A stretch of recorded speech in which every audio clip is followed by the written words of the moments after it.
Good evening. Tonight, I want to begin with something that does not explode. It does not burn. It does not collapse. But without it, no society survives a war. Truth. Not abstract truth, not philosophical truth. Operational truth, the kind that tells you where danger is, who needs help, what is working, what is failing, who can be trusted, and who is lying.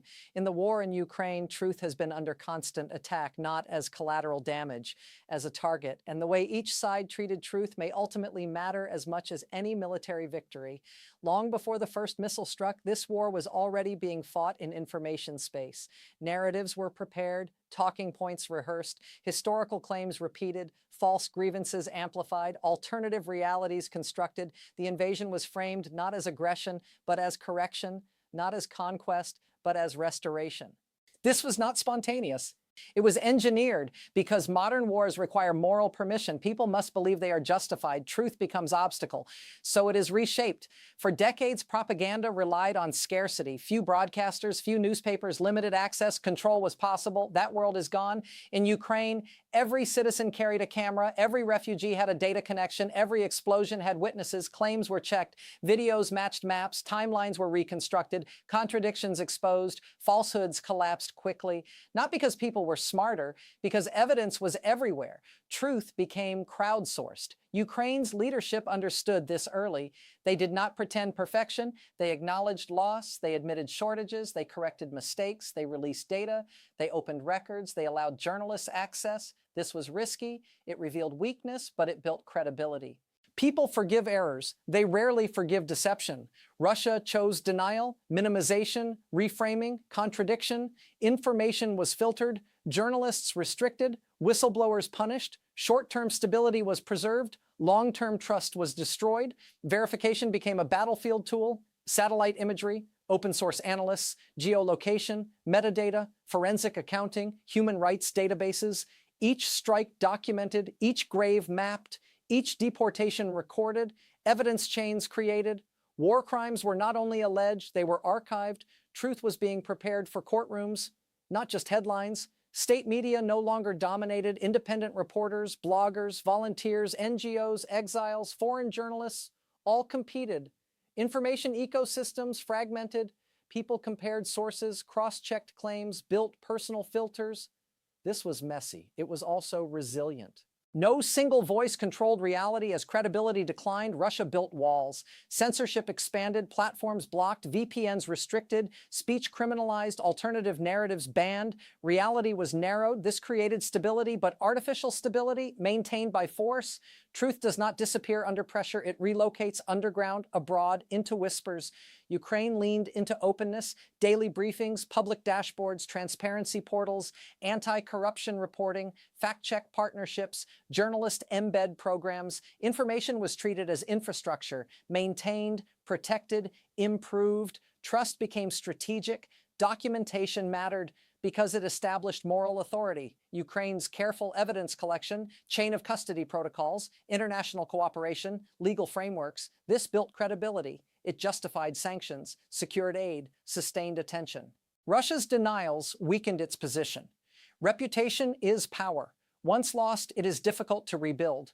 Over time, audiences adapted. Blatant falsehoods lost impact. Contradictions accumulated. People learned patterns. Misinformation still circulated. But effectiveness declined. Credibility mattered more. Truth gained value. Information warfare creates anxiety, confusion, distrust, rumors, conspiracy, fear. Ukrainians learned to verify, to wait, to cross-check. Media literacy became survival skill. Russia's citizens faced narrowing information. Dependence increased. Doubt moved inward. This was never local. Narratives competed in Africa, Asia, Latin America, Middle East. Diplomatic missions, media outlets, online platforms. Ukraine invested in global messaging, multilingual outreach, cultural diplomacy, evidence sharing. Russia relied on legacy networks. Influence declined. AI-generated images, deepfakes, bot farms, algorithmic amplification. Truth faced new threats. Ukraine partnered with tech firms, fact-checkers, researchers, platforms. Defense became collaborative. Truth required teamwork. Donors demanded transparency, audits, reports, open procurement. Ukraine delivered. Aid increased. increased, trust reinforced. Russia faced capital flight, isolation, restrictions, credibility affected markets. This war demonstrates something fundamental. Truth is not neutral. It is strategic. It shapes alliances, mobilizes societies, justifies sacrifice, constrains abuse, protects legitimacy. Wars are not won by lies. They are prolonged by them.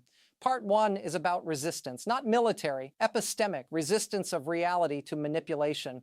This war was supposed to be explained away, justified, normalized. It wasn't. Facts accumulated. Evidence persisted, memory hardened, and truth refused to yield. In Part 2, we will examine how this struggle over truth reshaped justice, accountability, and the possibility of reconciliation. Because when reality becomes the battlefield, the aftermath is decided by who preserved it. In Part 1, we explored how truth itself became a battlefield, how facts were targeted, how reality was contested, how verification became a form of resistance. Tonight, we turn to what comes after documentation, because evidence does not automatically become justice. It must be preserved, interpreted, defended, presented, believed. And in this war, justice is being assembled in real time, under fire, under pressure, and under political strain. This is a story about accountability in the digital age, about what it means to pursue responsibility when every crime is potentially recorded and every record is contested. In previous wars, evidence was scarce. Witnesses fled, documents were destroyed, sites were inaccessible, memories faded, investigators arrived years later.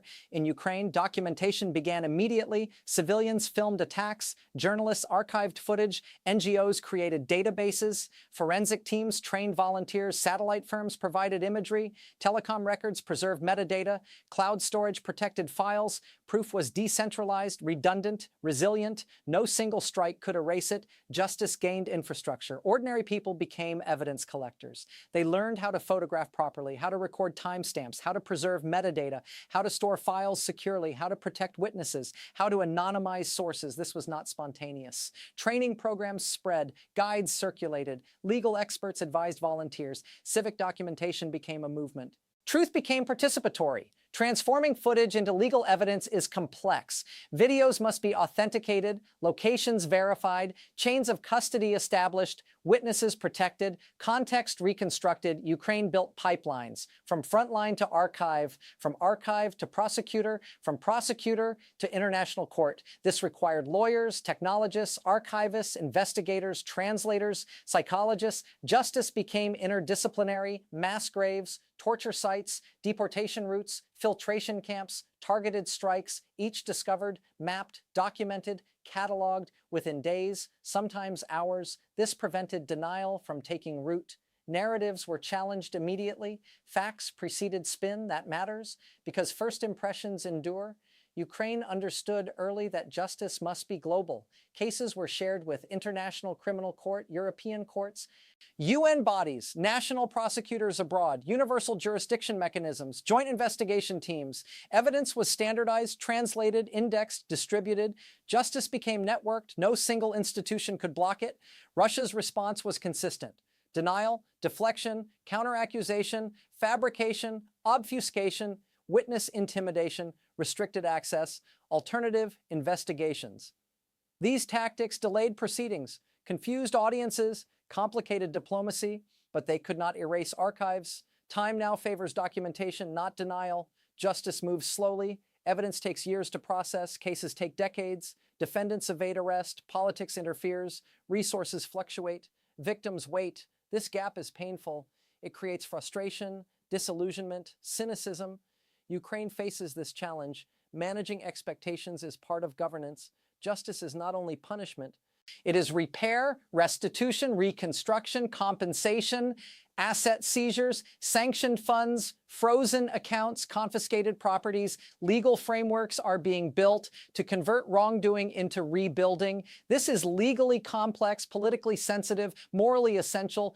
Thousands of witnesses face risk, retaliation, harassment, trauma, exile. Programs were created, relocation, anonymization, psychological support, legal counseling. Witness care is justice infrastructure.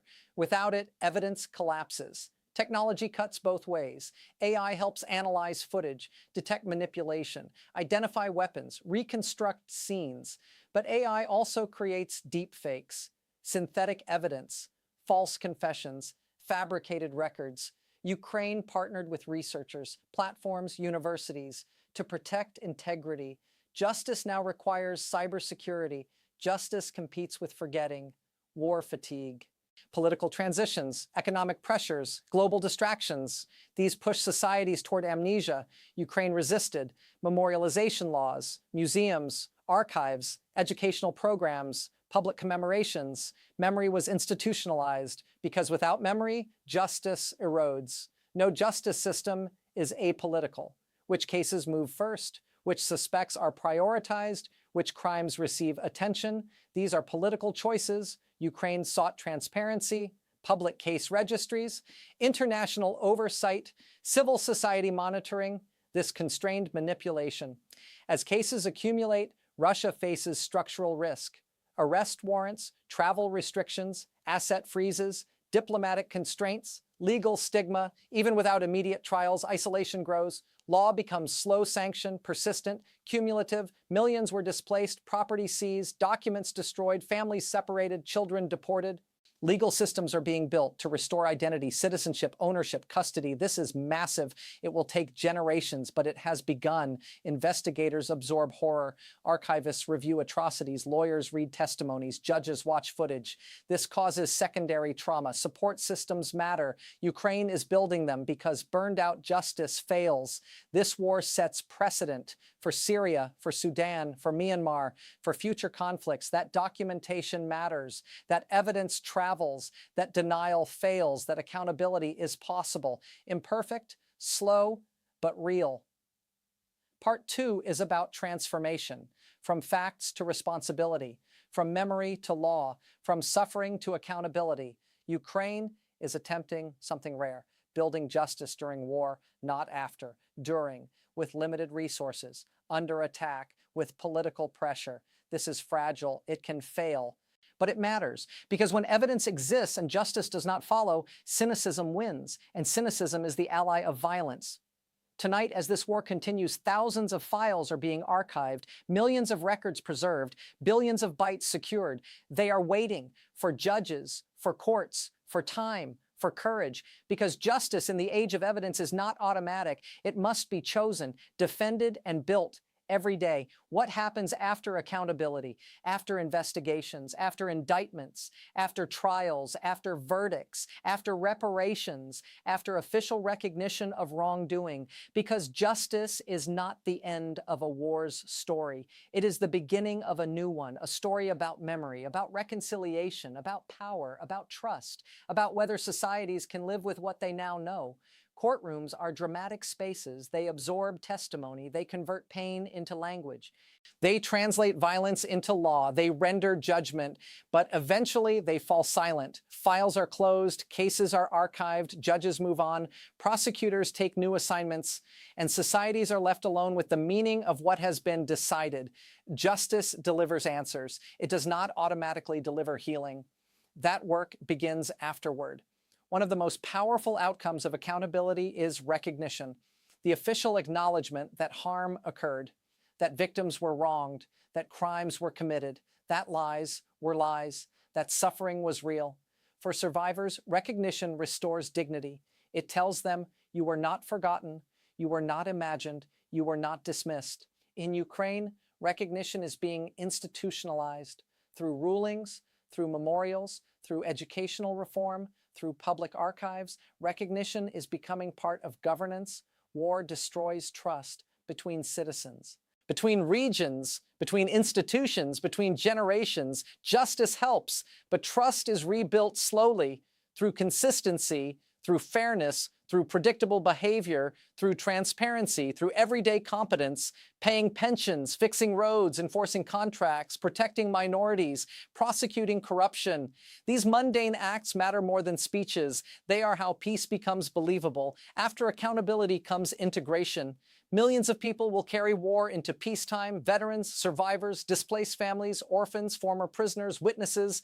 They do not disappear when trials end. They need housing, healthcare, employment, education, political voice, cultural representation. Failure here produces resentment, alienation, radicalization. Success produces leadership, resilience, stability. Ukraine's future depends on this transition.